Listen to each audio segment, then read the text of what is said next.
Alors aujourd'hui, on va aller à l'Assemblée Générale de la Banque Nationale Suisse. Alors c'est le bâtiment qui se trouve là derrière, qui est bien grillagé. Il est en travaux depuis quelques temps. Nous aussi, on va faire le chantier de la BNS. On va essayer de réformer toute cette institution. Il y a beaucoup de choses à faire.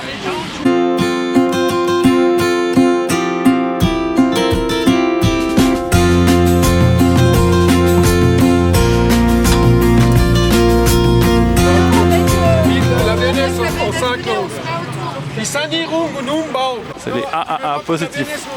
L'Assemblée des actionnaires actifs positifs. Donc c'est le fameux mur qui a été tagué dernièrement par une octogénaire. Contestation dans les rues de Berne, comme cette tagueuse octogénaire il y a 10 jours. L'argent des armes tue, écrit-elle. Et l'Assemblée Générale de la BNS a lieu au casino. C'est tout un symbole là.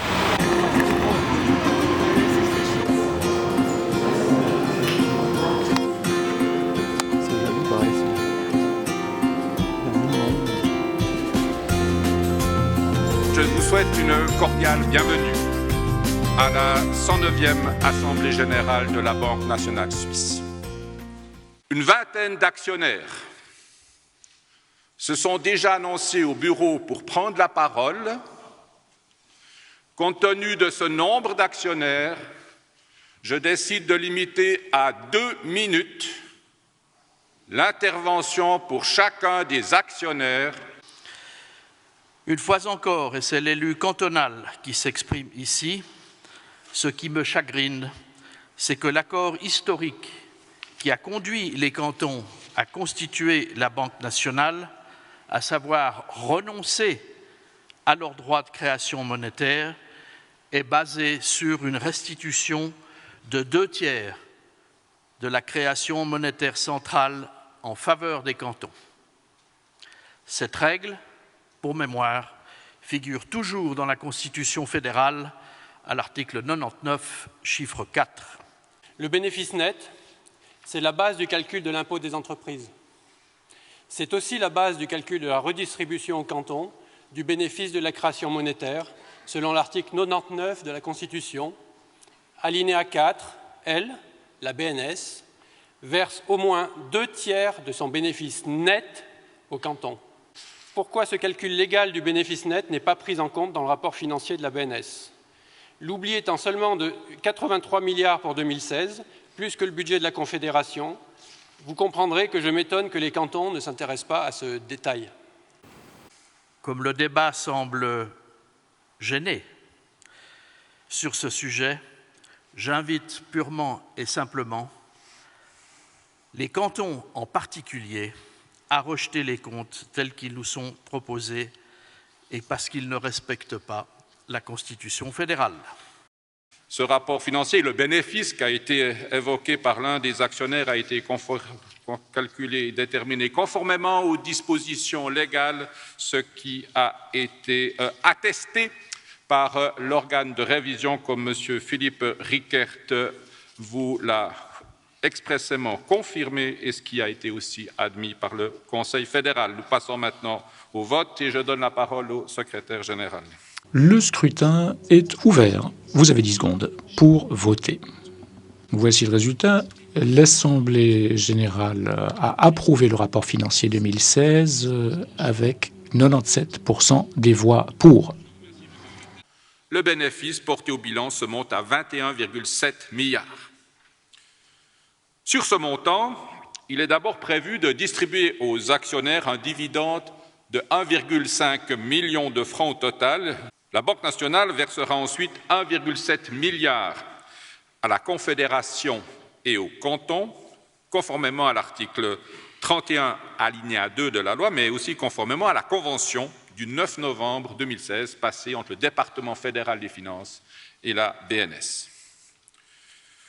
Nous nous trouvons cette année dans le cas où la BNS est en mesure de distribuer non pas seulement 1 milliard de francs, mais également 700 millions supplémentaires, soit au total 1,7 milliard de francs. La décision que doit prendre votre Assemblée porte exclusivement sur le montant du dividende à verser aux actionnaires. J'ai remarqué que c'est pas clair pour tout le monde, les explications qui ont été données, donc je prends un moment pour redétailler ces explications. Donc le collectif AAA+, a deux objections principales pour ce point.